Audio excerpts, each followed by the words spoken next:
Hey, how's it going, guys? Welcome back to the channel. In today's video, we're going to dive in and take a look at 5 mods that I highly recommend you use in your next Bannerlord playthrough. Now, these mods aren't going to be massive overhaul mods. They're going to completely change up the way that you play your next campaign. However, they're really good ones that I always use in every single one of my own campaigns, as they just make the entire experience that little bit better. I'll also be sure to go ahead and link them down below in the description. If they have a Steam Workshop version, I'll link that as well, so you guys can go ahead and get the ease of access. However, I generally do go ahead and recommend just always downloading your stuff off Nexus Mods if you've got the hang of that, because it just goes ahead and makes for a much more stable experience. And I think everybody can agree with me, when your campaign crashes, it's the absolute worst. And something I should mention as well is, of course, all these mods are using the 4 essential Bannerlord mods that are Harmony, UI extension, Battlelord, and mods config. You can find these all on the workshop. And here we are, the first mod I highly recommend you download for your next playthrough, and it's kind of a minor one, but it is CC Banners. This mod adds in an absolute ton of extra banner icons for you to really go ahead and customize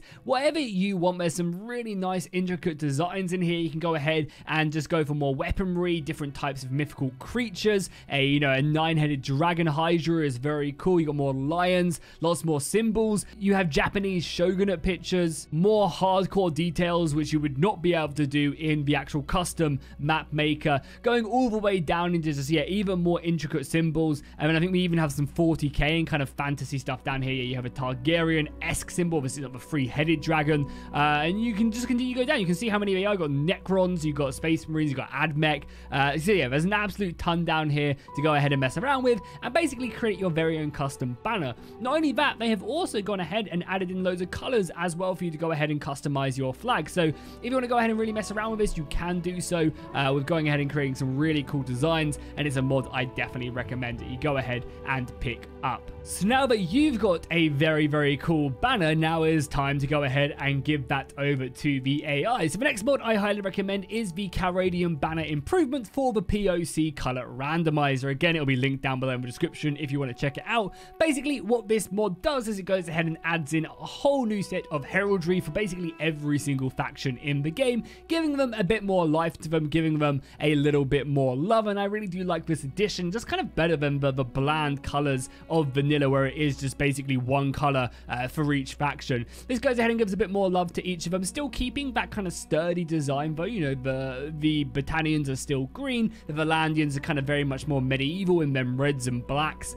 Over here in the Empire, you can see this is very distinctive and not kind of modeled whatsoever. You can take a look at each of these factions and tell this faction is part of, you know, that clan or whatever. And again, it's a really small mod, but a mod that I think that really does just enhance your campaign, especially when you're going to be looking at these banners, for hours on end. So them 2 mods were graphical, and I think they make a big addition, kind of minor changes to the campaign, but still very good ones nonetheless. The next mod is a bit more of a overhaul mod, and that is the De Re Militarii. I think I pronounced that correctly. And what this mod does is it goes ahead and really changes how recruitment is done in the game.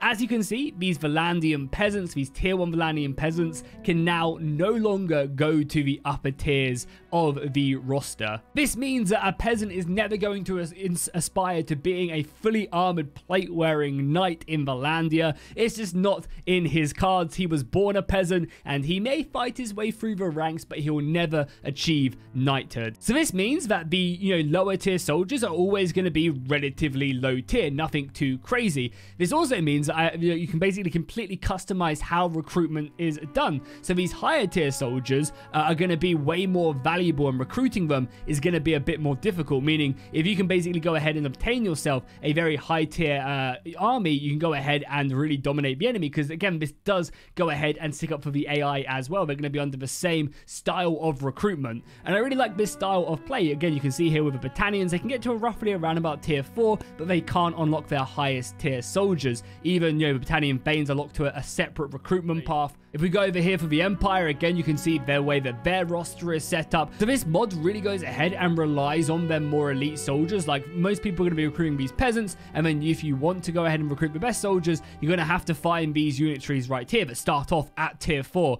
Again, these are going to be way more expensive. You can see they're 350 to start recruiting these guys and going ahead and moving down their roster. You can see these guys aren't the peasants. They're kind of almost trained militia, which do go up into some higher tier soldiers.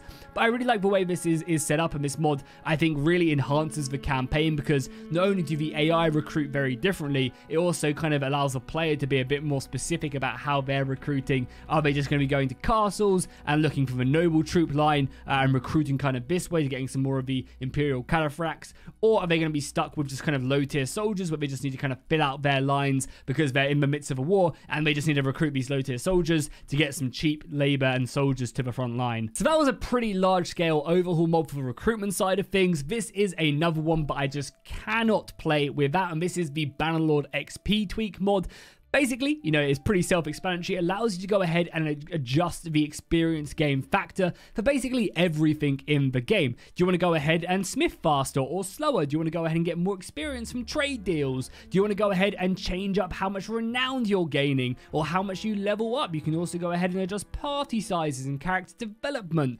And I absolutely love this mod because it's just such a big deal. I personally feel like the experience gain in Battlelord isn't there for Renowned, and it takes so long to get to Clan Rank 2 and Clan Rank 3 that by that time I'm kind of bored of the campaign anyway.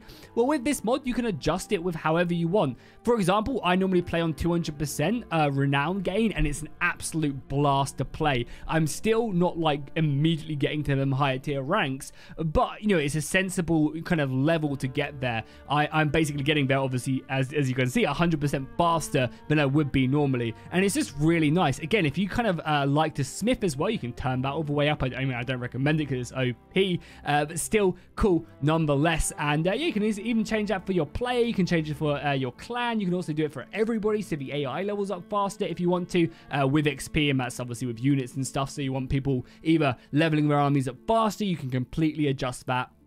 And it's just in a very good mod that, I definitely cannot play without this, because that renown gain increase just allows the campaign to actually be a very healthy pace. And you can get to Clan Rank 4 in a very, I think, astute time. And the final mod we have to talk about is the Zorbrax Legacy mod. This is an assortment of mods that are just absolutely amazing, and something you can go ahead and also play around with in this. So this mod has basically combined a bunch of old school mods and brought them up to date. You have mods like the Bank of Caradium. This mod basically allows you to go ahead and start a bank anywhere in Caradium. You can invest money in there and get returns on that cash that you invest in, and just gives you something else to do. Cut through everybody. An amazing mod. If you have a strong enough weapon, you can cut through multiple people. Again, it'll do less damage, and you can go ahead and adjust that if you really want to as well to go ahead and fit your playstyle. Deadlier combat, deadlier horse charges, friendly fire. All of these are combat modifiers I generally do not have on, because I normally run with RBM or something. But again, if you're looking to go ahead and go for a bit more of a minimal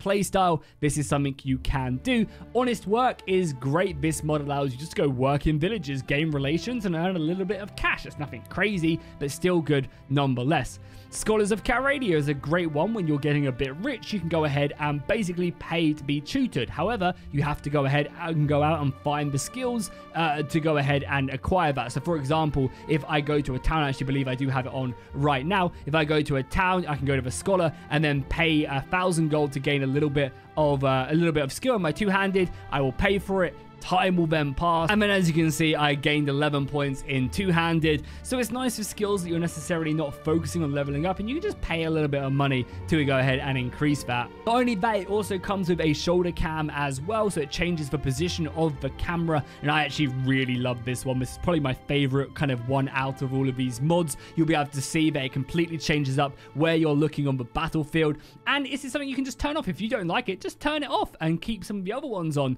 or you can go ahead and adjust where it is as well. You can really, as you can see, go in massively and adjust all of this. And then finally, we also have the training field. This is where you can go to a training field and basically train your soldiers up.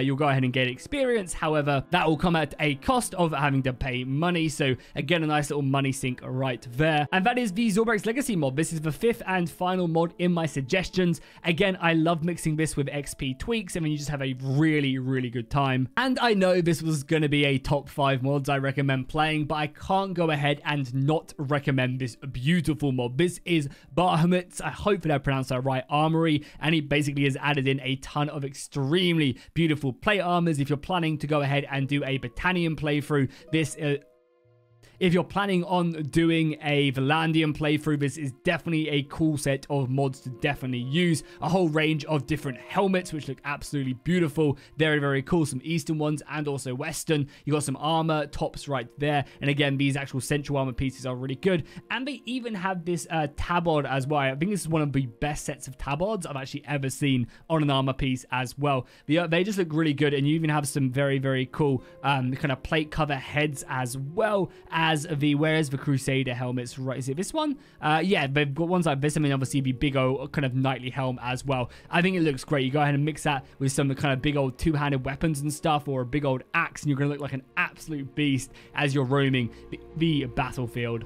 And there we have it. I basically wanted to go ahead and just show off these sets of mods. These are 5 mods that necessarily won't completely overhaul your campaign with dramatic changes, but these put together will go ahead and make for a really fun campaign. And I wanted to basically just do this video to show you guys that, you know, picking and choosing certain mods and building your own playlist is really one of the best ways to go about it. And these are 5 that I think will slot in and work with pretty much any mod out there. So again, definitely go check them out. Links to all of them down below in the description. If you guys want to see more of this, drop a like and a comment down below. Subscribe if you haven't already. We're closing in on 210,000 subscribers, so please help me along this journey and for more Bannerlord content. And let me know if you want to see more style videos like this. There's definitely other stuff we can do. We can take a look at up and coming mods which maybe aren't released yet. We can take a look at currently released overhaul mods. If you want to see more kind of campaign changing effects as well, we can definitely also take a look at that.